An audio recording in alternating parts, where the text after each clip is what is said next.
Work for to me. our next episode. I don't even know what number it is because we start it and stop it so often. Between two lances, but this time we're keeping it close to home because we have Craig McMichael here. Hello. Woo, woo, woo, woo. What's Are happening? you doing your own applause track? I am. I am. So sometimes you have to be your own hype man in this world. Yeah, you should.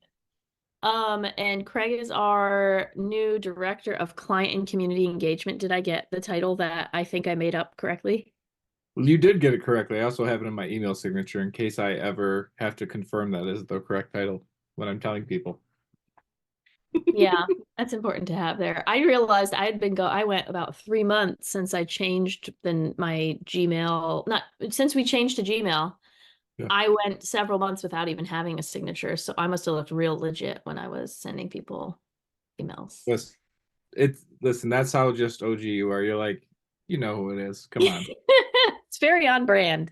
Yep. Oh, let's make it a part of the brand. Like everything about the IDLance brand is like, that's just what happens naturally, and we're just gonna pretend that it's part of the brand. It's just, Totally normal. Don't look behind the curtain. Don't look too far.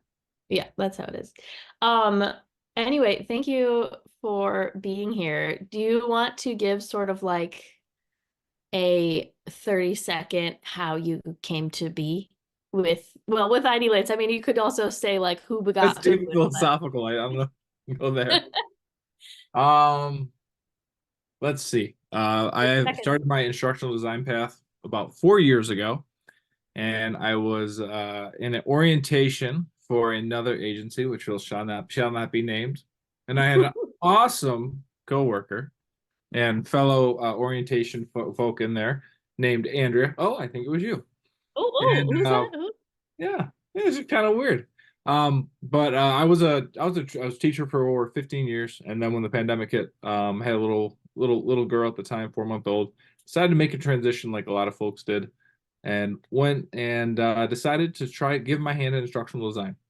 And Ooh. what was cool about it is I met Andrea, who is a really awesome person, Keep saying awesome and in my name. yeah, Are you trying to get a raise? I wouldn't mind if you want to give me a raise. I'm okay. I'm open to it. You You're want on me that to track. You're on that track. I'm just saying, I'll take it. Maybe a trip to Florida. Who knows? No. But yeah, we kind of got together, and then you told me about IDLance. So I have been instructional designing with you for 3 years, and then in January this year, I took on the new role, and in that role, I'm trying to foster a little community activity with some fun activities, but also working at really just chatting with folks, trying to understand what their problems are, and to see if we can help them. So that's kind of who I am. Mm-hmm. I have two drinks. I have water and other things. So don't be Double confused. fisting. There's different things in there. Okay, we have a very important question that Meg is making me ask you. Sure. Who is your favorite head honcho, me or Parker? And explain why. It's Meg. It's Meg. You know what? That's actually correct because she single-handedly runs and does everything that keeps us on having a brand. I'm using Yep, air yep. quotes. She keeps us on brand. She keeps our stuff together. So yeah, Yeah, I'm with the Meg. I can't pick. yeah. No, that's a really valid answer. I apologize, but also don't really apologize because I think she secretly liked it that during our last round table, I called her the gremlin behind the scenes. That she's a little gremlin just scurrying around. She embraces it. So like whenever she's on my whenever she's like in their community events, I always make sure I'm like, so Meg, what do you think? And like when bringing her right in, she's done an awesome job. She does a phenomenal job with her social media, but just all the hard work and everything else she puts in. So We yeah, should stop talking about it because other people are going to want to make her do stuff or take her away. So, don't take Meg. no, we need her. Maybe she gets a Fun raise. fact. Fun fact. We met in college. We were in the same required math course that we were both really terrible at. And it's the only time in my whole life that well, yeah, it's the only time in my whole life that I got in trouble with a teacher, with like a professor, because I had really, really bad church laughter during one of the sessions because It wasn't even the professor because the professor just like checked out because she got divorced and had a mental breakdown. So didn't even have like a final exam. But Yep. one session that the TA was leading, they couldn't say etc. because it was fine. Like, English was their second language, which is fine. But they Yep. just kept saying shittera, shittera, shittera. And I lost it. I lost I it and think I Shitter couldn't is get a it good back. alternative. Yeah. And they were like, please, please, I'm trying to teach the lesson. Please, please. And I'm just like in the front, like, oh my God, I can't. And I I still like, I'm sweating thinking about how like embarrassed I was. Anyway, that's how Meg and I met. That's awesome. Um, we just released a trends report pretending like we know things about things. Here's a Yep. question for you, Craig. Do you consider yourself a trendy person?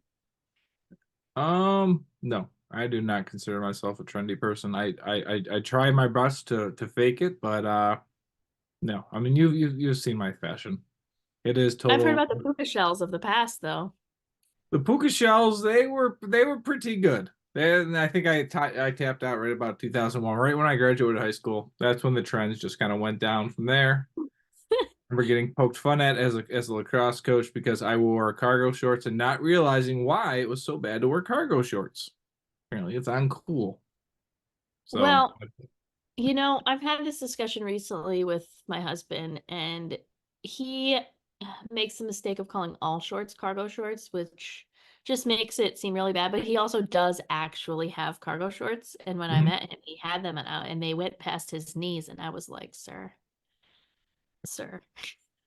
And now mhm. I only exclusively buy him shorts that go like above the knee, like the ones that are like actually like look good on humans. And I'm not ashamed to say that I call him his hoe shorts because Hey, they look that's so okay. much better than the I other like ones. it. I like it. Now, since you're in Florida, do you ever wear shoes or is it all like flip-flops all the time?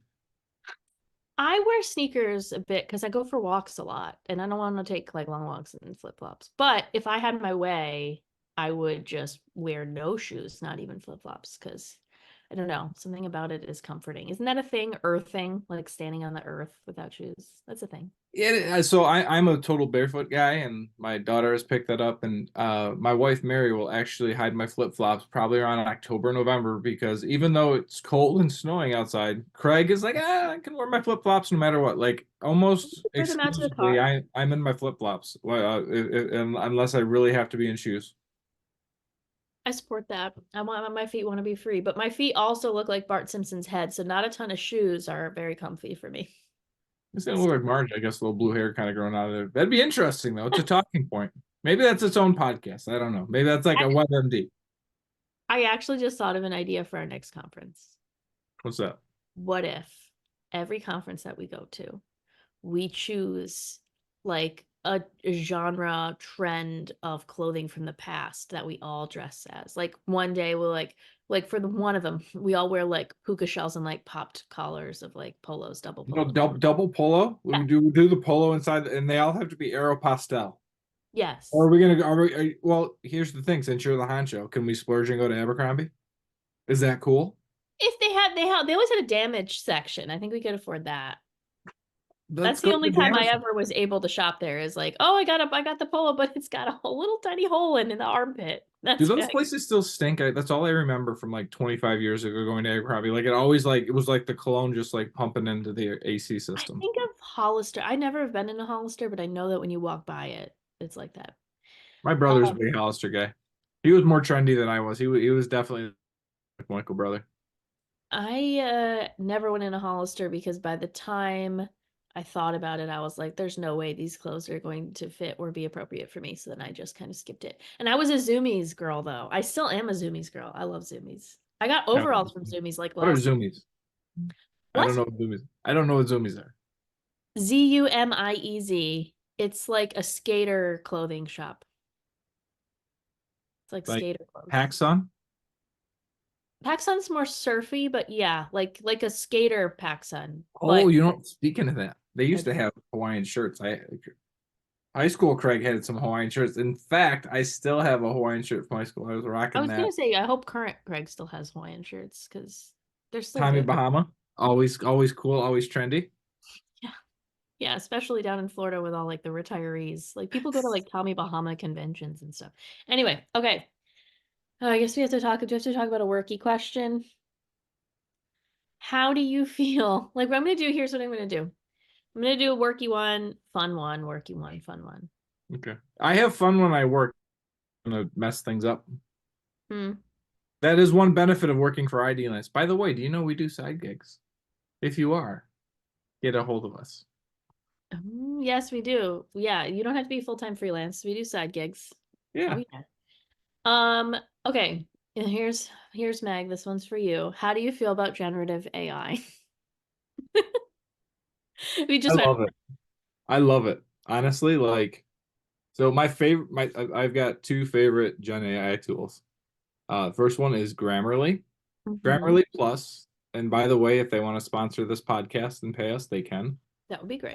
But I am a person that just goes and types and flies through, and I have a hard time when I read of like catching some of my errors. And grammar phenomenal, helping me to become more succinct and also so catch kind of what I'm doing. Hmm. So to me, like that is a tool that is essential as an ID. Uh, ChatGPT is phenomenal. It's great. You know that you go to a conference and hear about that one, but like Grammarly to me is ideal. But the other one too that I really like is Hemingway is kind of a cool one. It will analyze your writing and will also give you the reading level and tell you about some difficulty and also like, hey, you know what?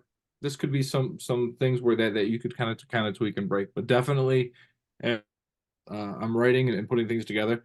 Grammarly and Hemingway are like my two favorites because I consider those to be like those two assistants that making me a lot just a lot better writing, a lot better writer. Yeah, I use Grammarly a lot, quite a bit, like the plugin with Google. Yep. Yep. But I haven't used Hemingway much, mostly because I don't know why, actually. I just haven't. But I think that if I were to like write a book or something, I'd probably use it. Oh Didn't you write a God. book? Huh? Didn't Oh you yeah, write I did. Yeah, I forgot about that.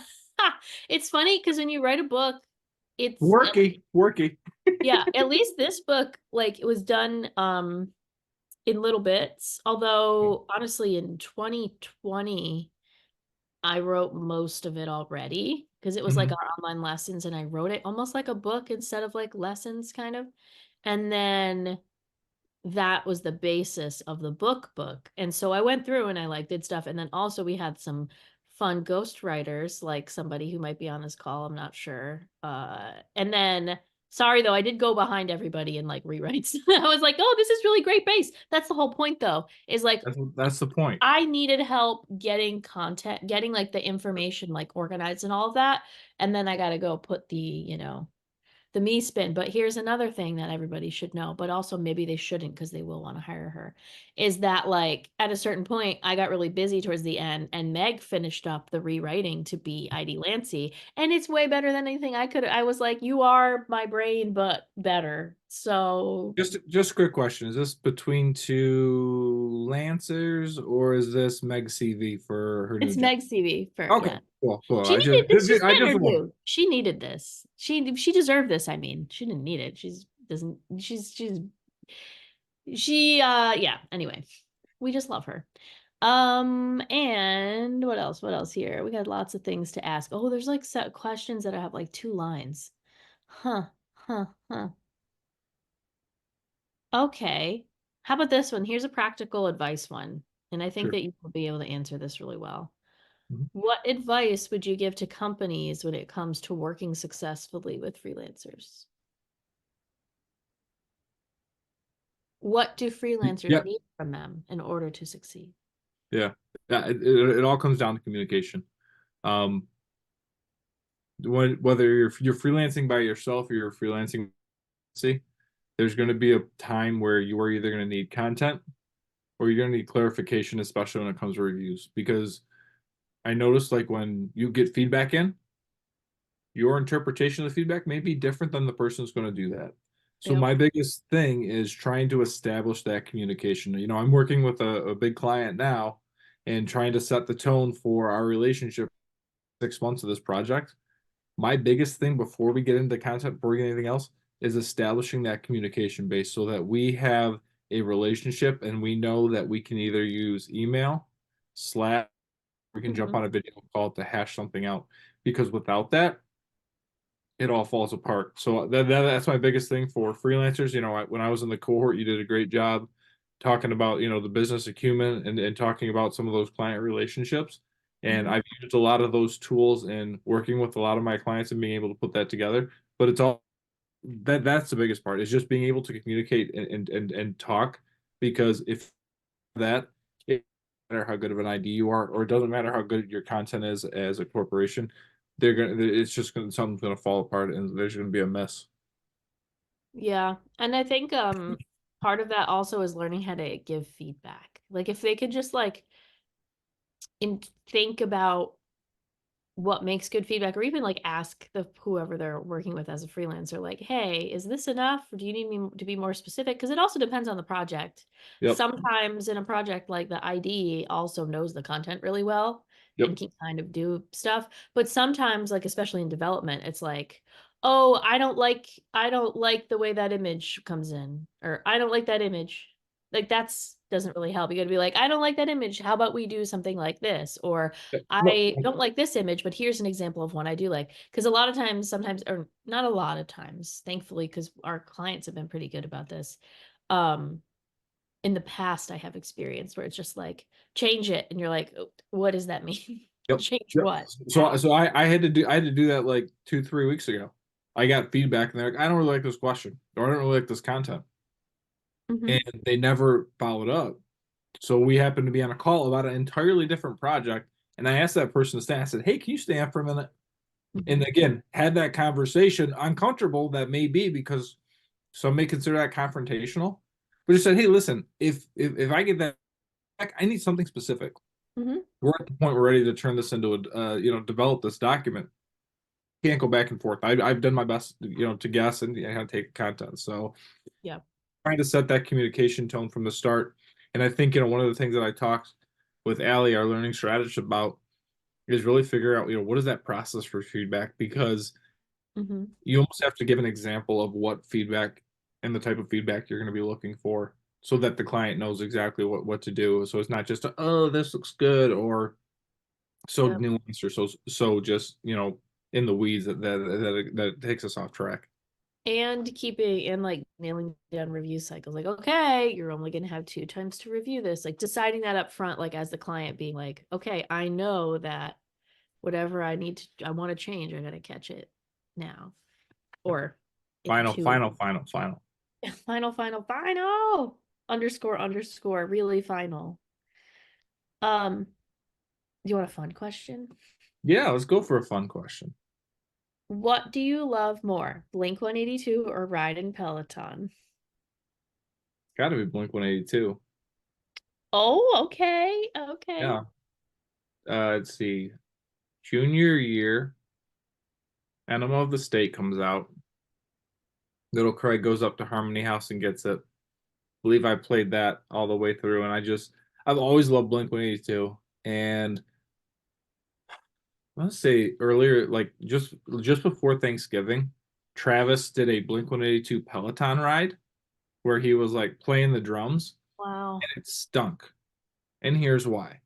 Just because you're playing the drums doesn't mean you're actually in tune. You're just jam session. There's no interaction between you and the Peloton rider. So, Mhm. yes, while I do love my Peloton and it does help, take away the stress, it's all about Blink 182. And my favorite song, it's depressing, but it's Adam's song. That is a phenomenal Uh, song. It is so damn good. So, I don't want to be reminded of that song. I would like to strike that from the record so I don't ever have to think about it again. fair enough. It's so sad. It's so sad. Also, one of the members of Blink-182 is like real into like aliens, He right? is. He is. I think he was trying to storm Area 51 a few years ago. Yeah, I'm scared about aliens, but we won't talk about that right now. He's got a great song about aliens. I know. Hey, mom. Anyway, um, anyway, okay. Um, we know that in your role you are working on lots of partnerships with different clients and different platforms and whatnot. Um, can you I have a question here, but I kind of think I want to ask it a different way. So we work with Arist and Seven Taps a lot, right? So like micro learning Yep. platforms. Yep. I want to hear about like what's your favorite micro learning that you have been a part of? So the beautiful thing about Arist and Seven Taps is they're micro learning, but they're different. Um, Arist, I really love from an instructional design perspective. Everything is character based. I think you get like 1,200 characters to try to explain something.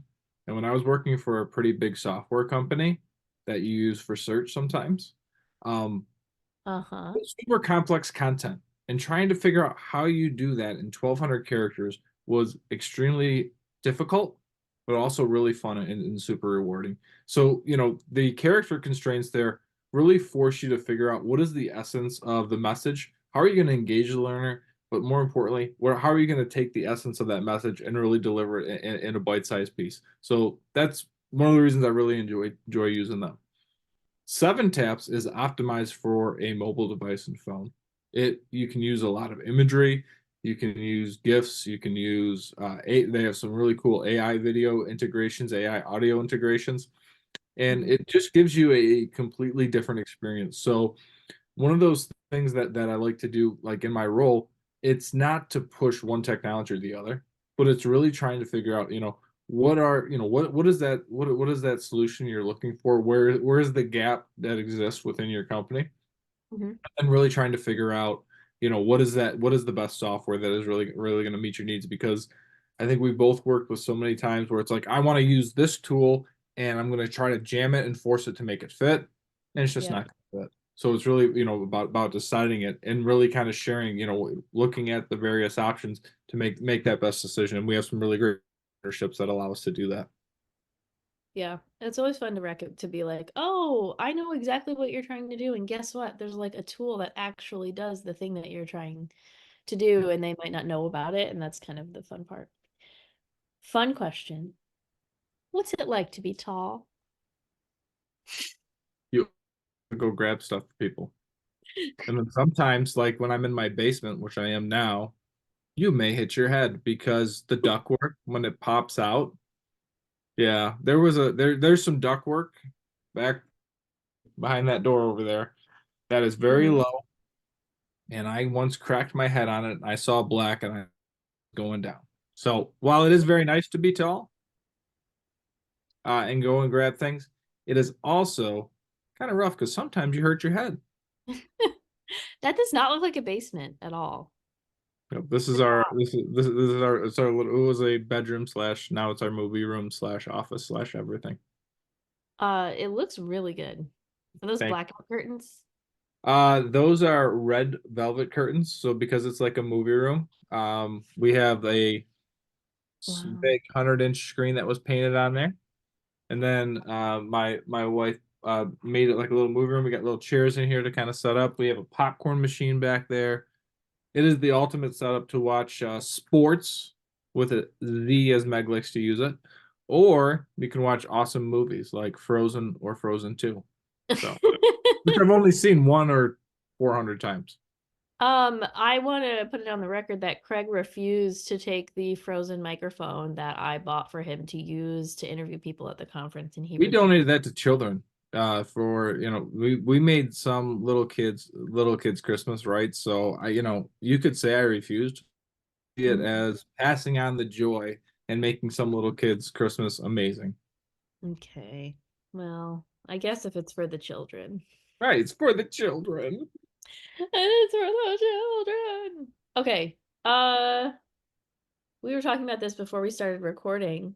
Now that we've sort of discussed what being in a flow state is, do you do anything to get yourself in the zone, in the flow state of whether it's work or playing sports or writing, because you do I a lot don't of. play anymore. Yeah. So all right. Yep. Oh, you No, don't I play don't. even for funsies, like just to, oh, No, because I like, yeah, I was yeah. gonna tell you, I have this urge as a grown-up woman. I want to like play sports so bad. Like I just don't have anybody to do anything with. But I really want to like kick a ball and shoot a basket and throw and catch. But like you seem like you know people who would want to do that, but you don't. No, I listen. My buddy's been trying to get me to play old man beer league lacrosse for 15 years, and I'm a lacrosse coach. But I Mm, also, now that I'm 40, I'm gonna still try to play like I'm 20, and I'm gonna end up hurt. So I know my oh, limits, and it's part of maturity. But I'm gonna tell you the best way I get in my flow is I set my little stopwatch on Google. For the last 4 years, I've been a full-time stay-at-home dad, a part-time instructional designer, and my day was very much chopped up and regimented. If she was taking a nap, I was working. If she was mhm. eating, I sometimes would work at that time. If I had a break or something like that, I would be able to do that. I didn't have time to think about being creative. I just knew that I had to work, and I Yep. my ADD, which I have, and I passed the test and had to take the medicine when I was younger, has allowed me to very much compartmentalize. I'm able to go be where my feet are, and if I have to do something, kind of work at something, that's where I'm at. If I'm writing a recap for a college lacrosse game, and I know it has to be in 15 minutes after a game or 45 minutes after a game, I'm locked in and I'm there. It's very much just I set the timer, I put on Pandora Coldplay because that is my go and then I get to work because I know that I have to do that. And I'm going to tell you, when she started school this year, that was one of the most difficult times because now I had a block of time available where I Yep. didn't have these full chunks of time, and I almost had too much room for activities. So I had to So kind of, many activities. but I had to retrain my brain. So, but that's like that. That's my flow state. I'm going to go in. I'm going to activate. This is my space, and this is I'm getting ready to work because that's what I've had to do. So. Yeah, like out of necessity. No, I get it because I'm where you were right now, where like so I have a 6-year old and I have an almost 1-year old and I have had him home at least half the day with me while I've been working and freelancing and doing all that stuff. And yeah, it's like, oh, nap time. Like I get him on a schedule and I have to like really adhere to it so that like I know that maybe I can always have a meeting at 11 and it's going to be fine because he's like 99% of the time going to be asleep. Does it always work? No, but most of the time. And then when you like add a necessity, it's like I have to do it. When else am I going to do this? Like I literally have to do this now. There's no choice. And then I remember when my daughter went back to school or went to school, because I had her home with me for 2 years with like no, really nothing. Just I also my work life was less busy then. But I would be like, I put her to bed at like 6 or 6:30 every night. And then I went to grad school while I was working. I mean, because I was like, nope, you're going to bed. And she loved going to bed at that time, which is crazy. Like we would be out with people and like everyone would be like, you have to go home. She's going to bed already. I'm like, yeah, she's gonna ask to go to bed. And she would sleep from 6 to 7 every night. It was Yeah. amazing. My son does My, not do my that. little one never did that. She we've had fun with sleeping. It was like there were times where I'd just working her like she would not let me leave her room when I'm napping. And I don't want to hear from parents saying, "Oh, you're coddling her." Listen, you're trying to survive. And as Mhm. parents, especially little ones, you just survive and you make it work for whatever works for you. So Yep. I propped up in chair, put my earbuds in, went to work. I had a couple meetings. I'm pretty sure we kicked off at some sort of kickoff where I was in the dark because she was sleeping in the crib or in her little bed next to me, and it just you just try to find time to get it done. And I've reorientated my work time. Like when she was home, my wife and I would kind of high five each other when she was out of work. We'd have dinner, and then I was downstairs for 4 or 5 hours at night. Now Hmm. I work like 6 a.m. to noon. I might be able to take some stuff in the afternoon, then I work late at night. So it's like, Yeah. my day is still not congruent or not traditional, but that's Same. the joys of being a freelancer and a side gig is like I don't have to be at 9 to 5. But here's the beautiful thing. I What does this do? When does this have to get done? And I set myself accordingly to set that up for success. Hmm. And for the most part, most stuff isn't a quick turnaround. Like I need this a couple hours. And you know what? Sometimes I do. Sometimes I will pop on Frozen. I'll pop on Encanto.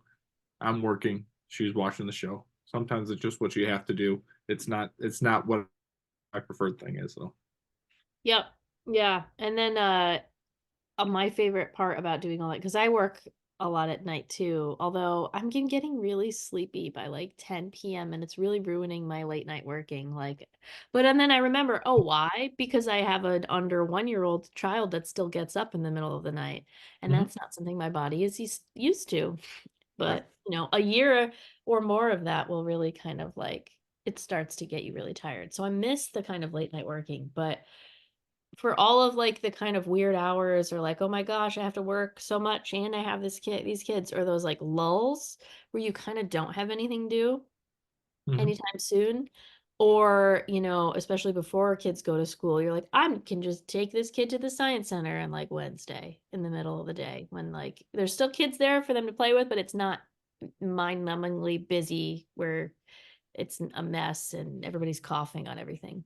Yeah. So Like, the thing I'm gonna write something. Australia just passed a law that gives people the right to disconnect when they're out off of work. mm, That is the hardest thing I think as a parent that I have yeah. had to do, and have really tried to work on just removing my phone because there is that inclination to check the message, to check Slack, to check email. I'm one of those OCD people where if I see a notification, I need to get rid of it because Yep. it stresses me out. Yeah. So I've like shut off most of my notifications on my Apple Watch. Hmm.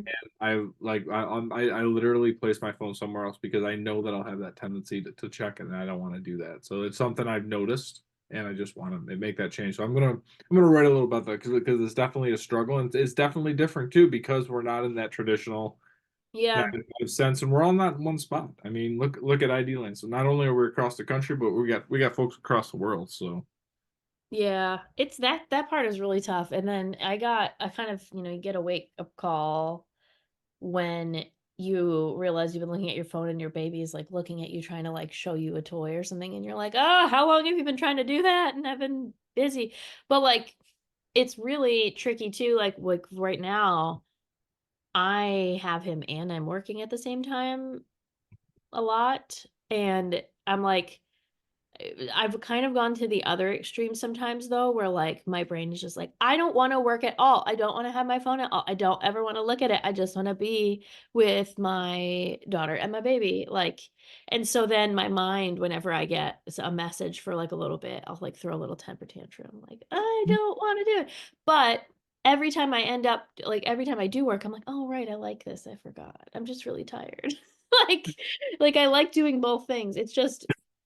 It's hard. And then did you ever see the study about like when kids are learning to talk, mhm. how having phones, it's like different than like, oh, well, parents would just like read a book or be on the phone or like and have a newspaper and they were always distracted. And it's like, no, the phone is like a very unique thing. And like the back and forth conversation of eye contact and whatever that babies learn, if like parents are like playing and kind of always like looking down, it's affecting them and their speech and they're like, and that was really like, okay, yeah, I gotta get a control of this because that's messed up. And that's why you turn on Miss Rachel sometimes too. Miss Rachel will talk to him. Yeah, Mr. Miss Rachel does not count, or it counts as screen time because it's not like an actual conversation. So, No, it's better um, than Little Angels or those other yeah. ones that No, it's good. It's not even that it's bad. Like I've been learning how to use things like that very strategically. Like if I don't have a deliverable due that day, and if I yep, do not have a meeting, I am with him and I'm like, I'm not looking at work stuff. But if I yep, know I have a meeting at 2 and he's almost never napping at 2, I will not watch TV all day or not do like be in the play area or be like in we have a ball pit or be in our ball pit yep, until I know that I need him to be distracted at least for like 20 minutes. yep, But it yep. doesn't always work. For some reason in the ball pit, he's not satisfied by himself anymore. Even though I let him throw the balls out of it, he just wants to be played with. But anyway, that's strategies on how to survive as a parent who works from home and freelances. Okay, one last worky question. Hmm. Um, what keeps you up at night when it comes to all of the sort of uncertainty and change in the industry that we're working in? I think it's trying to continue to like sharpen and not get too comfortable of Mm-hmm. like, this is the way things have always gone, and this is what I've always done. I've always been a person to kind of do that, but like, Mm-hmm. and we're changing so quickly. Gen AI is changing. I mean, it's going to change exactly, things of how we're developing, how we're, um, but it's being forced not comfortable and trying to make sure that I'm doing the right thing as an ID, making sure I'm one, I have enough, I have gigs and have things, stacked on top of each other. So I'm continuing to work, to support my family. Mm-hmm. But it's also trying to stay up on the front of things because in my role at IDLance, not only am I helping to share some of these tools with our community, but we're going to have corporate folks and we're going to have different, companies come to us and say, hey, we have problems. Mm-hmm. And I don't want to be there and say, I don't know what to do for you. I don't want to help you. So it's trying to stay up abreast and trying to keep us nimble, trying to share some of that passions because there is a lot of uncertainty. We have layoffs and we have all these things that are affecting us. But it's like, okay, cool. I can control my response to it. I can try to figure out, kind of where I'm at, and try to set up.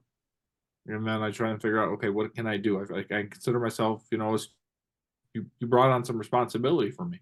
It's not just coming in and having fun because we do that quite a bit, but there's a specific role. So it's trying to make sure that I'm doing my very best and I can be very hard on myself, especially like when I have a presentation and I try to share my screen and all my Hope computer like screws up and I look at Meg, I'm like, oh my God, was that the worst thing ever? She goes, no, it was good. She goes, she just kind of bounced with it. But like that's the biggest part of like figuring out making sure I can hone my skills as an ID, keeping those gigs stacked, but also making sure that I'm open to having conversations. I think that's one of the things I really try to do is like I don't want to say no to anything. I just want to, hey, cool, let's have a conversation. Even if I know it's going to be like a sales call, Mm-hmm. conversation, maybe see if there's something out there. Yeah. No, that's great. Well, you're doing a great job. Thank you. Like, there's a lot of momentum and there's a lot of fun stuff, and you're doing a lot of great stuff with the community. That it's all stuff that like Parker and I wish that we could do all the time, and then we also know that other people could probably do it better than us. Yep. And so Just we found figure those people. and that's all it is. You got to set it up because you gotta let it go. And that's where you guys are great leaders because you foster this environment where space to try some things. And something feels like, oh, okay, no big deal. But it's like, figuring it out, going back and forth, communicating and trying to do that. And what I'm trying to do, more importantly, is when I was a transitioning teacher, when I first started IDLance, Hmm. relied upon the community to help me out. I was lost. And it was you, it was Parker, it was all these different folks who would meet with me and make sure we're okay and giving me that confidence to be who I am today. And that's my hope and my goal, kind of going forward with some of these. Like I don't see myself leading coffee with creativity as we go forward. That's going to be somebody else. Liz Huber did a phenomenal job this week on Tuesday. She had an awesome yoga session. I couldn't be there. I had a work thing, but Hmm. she was able to do that. I'm like, cool. That's your spot. Take ownership of that. And I think that's what's going to help us grow because that's kind of who we are, helping to help each other to find our way. Yeah. Yeah. No, that's you've articulated it in a way that I can't, which is why you're in the role you're in. So that's just an example. Now it's like now this episode can be your CV, yours. It's like the joint Meg crafting. is still awesome, still, but don't take her. Um, I just had an idea while we were talking. Yep. Are there any question? Is there any question that you have ever wanted to ask me about anything? Trends report, trendy things, life things, ID Lance things, ID things, business things. Because I feel like I don't really know anything, but people ask me questions a lot, and so I don't know. Yeah. I it could be also not. So here's the thing that I think we get a lot. Yeah. You're an experienced ID. You've had even more experience than I did going through. What is the purpose of a portfolio? That's a good Because question. that's like a big stressor for everybody. Yeah. But I want to hear it from you. Like, what do you think as far as a portfolio? As I honestly have to answer more as someone who hires people versus my own portfolio, because if you were to ask me for my portfolio, you would be probably gravely disappointed because it's pretty much I have a Google folder with a bunch of things that are either proprietary or just stuff that I just have in there and it's not even on like a website yet. But that's because by the time I was making my own portfolio, we started IDLance. And so it became like a group thing. And it became like, I'm not, all of my work shifted to be sort of through IDLance. Like, even if I'm doing the work, it was like a part of that brand. So, like, I didn't have like my own portfolio as much anymore. Like, so I technically have one, but it's not like pretty and in a website. But as someone who has to look at them to like pick people, I think the most important thing about a portfolio is that it shows you can make a final product of anything. Not that your portfolio is ever done, Yep. but like if I open like a website that is somebody supposedly somebody's portfolio, or they send me a Rise course that it's in, I'm looking for all the basics of like, oh, are there lots of typos? Mhm. How are they good at like even putting images together and making it like visually pleasing? I'm not saying you have to be a graphic designer, but like you can even use like a template that exists, but can you customize it? And like, what's your opinion? Like, if you put a portfolio in front of me, this is what I'm assuming you think is like really, really good. Like, it's put together, it's what you would want to do in like an ideal project situation. It, is like the writing's really good. It's like your best self, but Yep. also I look for someone's personality in their portfolio. Mhm. So it's kind of like you in like a little box where you're like, "Hey, this is who I am. This is what I've done." And I'm less concerned about seeing every single sort of variety of things that somebody's done and more concerned that they can put together a cohesive whole that seems professional. But and then of course with us specifically, we look for people who have a really good personality in terms of their writing style and in terms of um maybe like a playfulness kind of, because we kind of try to avoid, and I'm not saying that I don't know how to say this without sounding too harsh, like the people who are like, like if you have a bio and it's like I'm an expert at blah blah blah blah blah and I'm a world leading renowned award winning blah blah blah blah blah blah blah. Like, if there's no kind of like fun to it and then there's no kind of like relief from that stuffiness, like we take note of it because we think about what will this person be like to work on a project? What if the project requires flexibility? What if the project requires like a lot of communication? Like, how is this person going to come off to a client? Like, that's kind of what I'm thinking of when I'm looking at a portfolio. So it's kind of just like the way to put yourself out there and connect with someone who you can't maybe like, without actually meeting with them. But we always want to meet with people too, because you can tell. I think you can tell a lot from like meeting with someone for like 20 minutes than you can from them just sending you like a storyline course. But Yeah. in terms of the semantics of like, not semantics, the specifics of what I would expect in a portfolio is like a few different types of projects. Say you're a developer or you are an ID that, I've written, a story, like a storyboard for storyline of this, and here's how it turned out. And it's like 3 screens, but it's not like a full Yeah, you don't need anything, but it just that's shows. the part. I've seen a Yeah. lot of stuff that's proprietary that's violating some NDAs that also shouldn't, because that's also Yeah. going to raise some flags. And it's like it's that Yep. delicate dance of going back and forth. And I feel like you know it, LinkedIn is evolving. I feel like too. Like Mhm. LinkedIn, there is a lot of hey, look at me. Hey, let me tell you a story. Dot dot dot, and then you got to Yeah. kind of click to reveal. But like, I feel like you got to put yourself out there in LinkedIn too. I feel like both of those are those Hmm. opportunities for you to showcase yourself. And the other part is like I don't know. I went to a conference back in like 2008. This goofy guy named Dean Shareski. He was an education guy, Hmm. and he goes, "You're gonna follow me on Twitter."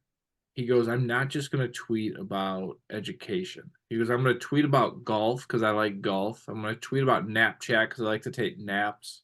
And I'm going to tweet about my grandkids because I love my grandkids. You know, it's like that kaleidoscope. You know, and that's something I really have because you get that sense with a lot of folks that they're just putting up an air. Like Yeah. there's something they're showing, but don't look too far behind the curtain. And like that's one thing like I'll post and like I don't know. Like I kind of share that whole side. You know, if you look at my Twitter, or even look at my Instagram, eh, so you have swear words and all sorts of different things like that. But like, you know, I put you put yourself out there and like you allow yourself to show yourself. And I feel like sometimes, especially newer ideas, they always feel like I got to make that portfolio absolutely perfect, or I'm not going to post LinkedIn Mhm. until it's like the absolute like ready. And it's like just Yeah. it's going in that flow state of just posting some stuff, Hmm. engaging with some And stuff. get feedback if you want to get feedback. Right. Um, no, I feel the same way about LinkedIn. I don't know if anybody has, if anybody listening to this ever looks at my LinkedIn. I almost never post about actual like trends in industry and Mhm. worky things. Like honestly, I part of it maybe it's me being self-conscious that like I feel like I don't have anything to say Mhm. about things. Like I don't, like I'm like I have to stay, current on stuff just to like survive in the workplace, but like I don't think there's anything new that I'm probably going to ever say about AI. Like I'm happy to support other people who want to like that's just not something that interests me. But Yeah. what I am very very interested in is like probably to the point that it annoys people is like living a life as a working person. Yep. Because and whether that's because you have kids or whether that's because you have like some sort of thing you're working through in life, whether you have like a disability or whether you have like a really difficult time or maybe things are really great but you want to like focus on other parts of yourself. You want to do more art, like you being a working person is like only one part of stuff. And I feel like on LinkedIn, like, yes, I think it's focused on the worky world, and I like saying the word worky apparently, but I want to connect with people who, are kind of have the feeling that like that's not all there is to life. Like, yes, that's what we're focused on here, but like there's so many things in life that you can kind of view through that lens. And I find that more interesting than like, look at this, I don't know, learning styles aren't real. Like I don't that's not Yeah. what like gets me excited. But I am more excited, and this maybe is a weird thing about me,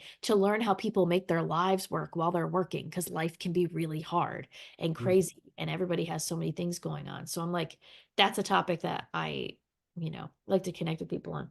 But and then people have other stuff too. And I think that the most important thing is just kind of being who you are while you're working because it's really, really hard, especially if you own your own business and you're a freelancer and you're trying to get gigs. It's really, really hard to like have to put on a show every time you're meeting with a client and be Mhm. like, I business person. I Yeah. talk business expert things as I'm an instructional design guru. Like, unless that's just who you are naturally, wow, that's great. Good. Yeah. Like, some people are, maybe, but like, I would find that exhausting. And so I learned real quick that, like, simultaneously not to be intimidated by super corporate stuffy things because usually there are people behind it. But also realizing like the type of people I want to work with and being able to choose that for myself. Like when you're starting out, you don't always get to choose that, right? But like you kind of like get to cultivate your own client base and who you want to go after and who you connect with. And I mean, and that's what I try and do. It's like I hate when like I've never liked the salesy approach, and like in my role, it's called client engagement. yeah, And like to me, like when I go to have a conversation, I just like talking to people. Like it comes naturally. I get it from, my dad and my grandpa. They always could talk to everybody and no matter what. And like you just want to have a conversation. Like I don't want to worry about I'm not trying to sell you anything. Let's just yeah, have a conversation. Let's have a connection. Oh, and cool. If we can, come together and stuff and you need some stuff, cool. Let's get after it. We can yeah, have that talk because I know that we can figure out something or that I'll you. My favorite thing from learning 2023 when we went down there in December is not a client connection that IDLance made.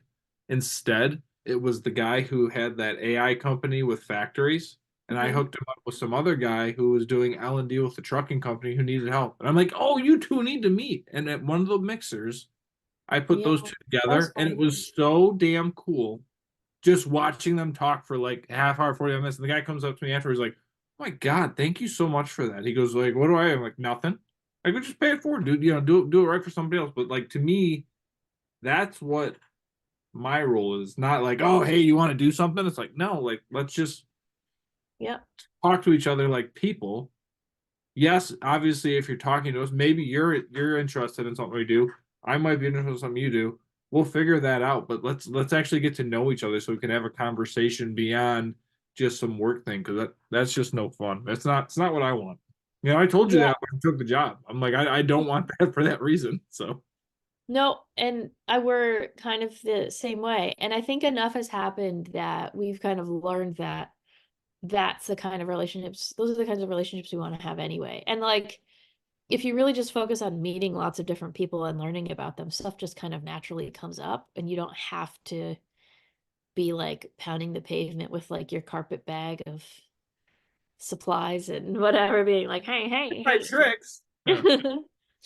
hey.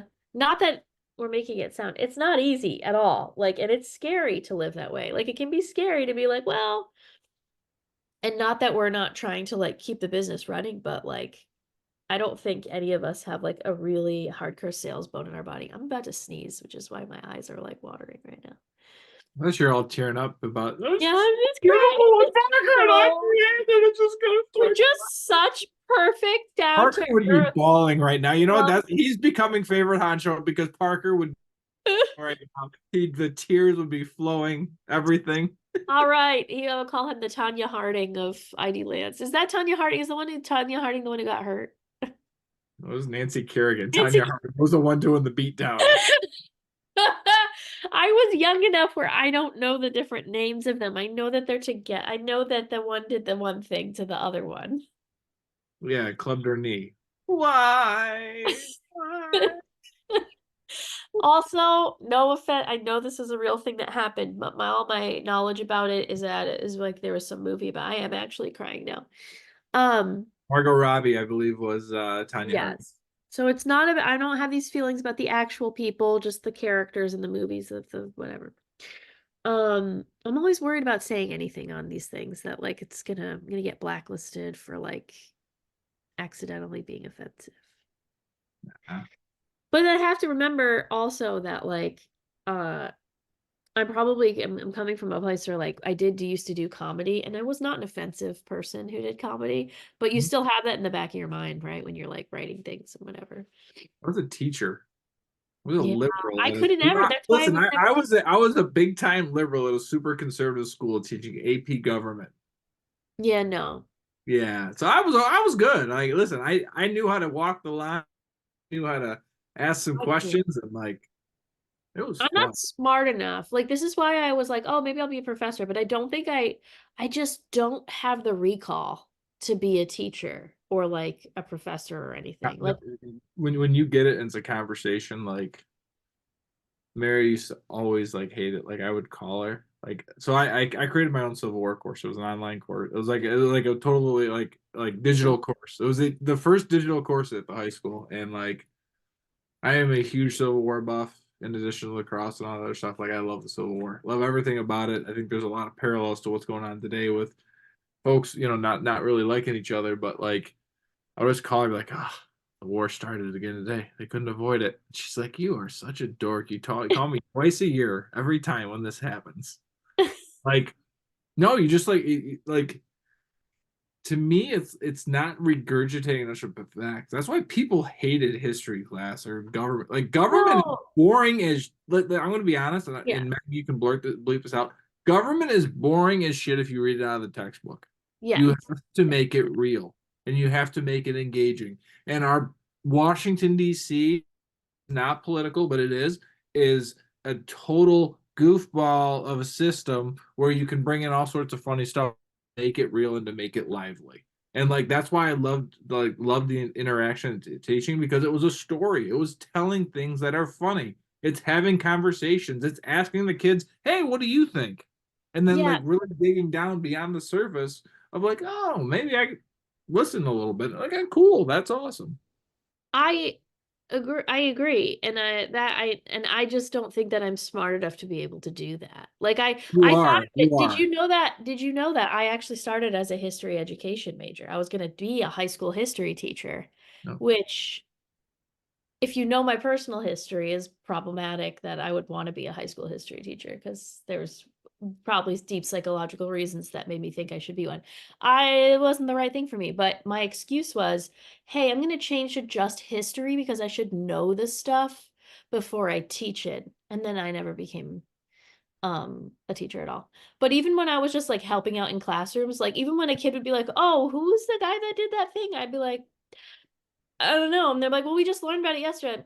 I know. Like, I don't got it. But Did I you can Google? write a hell of a Listen. paper. They had a I can phone. I'd write be like, "Did you papers. Google it?" Yeah. I, that was my favorite thing. It was like, "Hey, did you Google it?" No. Well, let's Google it. Hang on. No, and what I would do, because it's Craig, I would get on my computer, I would take off the mic, and I would type in the question, and then we would find out what the answer is. It was fun. It's good. I didn't know. I get it wrong. It's like, hey, listen, you Okay. can be wrong. This was before I was thinking about it before that was ever an option, but I feel like maybe now that that's an Listen, I option. started teaching in 2005. It was an option back then, and let me tell you the best part. Substitute teacher back then. And I Mm-hmm. had to do one of those overhead projectors with the little light thing. Mm-hmm. I'm doing that, even though this is probably going to be a podcast, and I was going to see that. Anyway, they put a piece of paper up there because you put a piece of paper up there, the light would overheat and would turn off. They wanted me to snap and get mad. I did. That's pretty good. I never thought of that one, but it's like that was the fun part. But yeah, like Googling it, like come on, you always got to Google it. You got to figure out if it works. You could Google it in 2005. Listen, Facebook might have been educate. You might have had to have a college account to have it in 2005. I mean, Not that old, sorry. I think I'm older than you too. in So 2005, I was in high school. there you go. I See? was I was a junior, yeah, because I graduated in 2006. I was supposed to graduate in 2007, but 2007 was my first full year. But yeah, I was substitute teaching February 14th. It was my anniversary. 19 years ago, stepped in my first classroom. wow. I feel Yeah. like we could have a whole other podcast about teaching things, like funny history teaching things. Because I had a teacher who made up a class called the American Century, and we did things like reenacted War of the Worlds, and we tried to stage an alien attack on the school. And we actually got the army recruiter at the school to walk around the school telling people very like seriously to close their classroom doors. That would never happen now. Never. But then we run around with alien costumes on and like went through the windows and was like, So see? Civil War, I used to do dodgeball when I would teach Napoleonic tactics for them to Oh. march on a position, and they would like get out of the way. Like, what are you doing? They're like, I'm gonna get hit. I'm like, yeah, that's the point. You're until I said, but enough of you are gonna hit it. We're eventually gonna throw in the position. That's how we would teach it. We had an awesome, did a bunch of experiential stuff. Like my Civil War class was far from boring. It was. Nice. I enjoyed the hell out of it, as you can tell.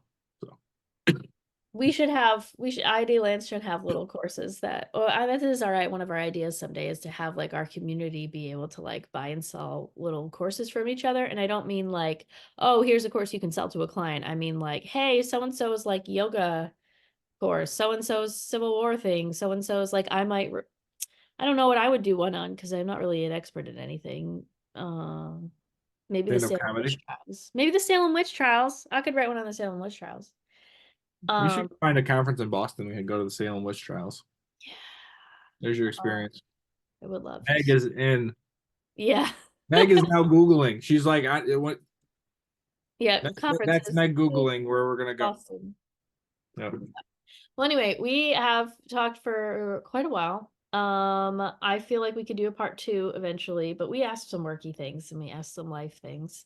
Is there anything you want to wrap up with or anything you want to say that wasn't covered about any of these topics?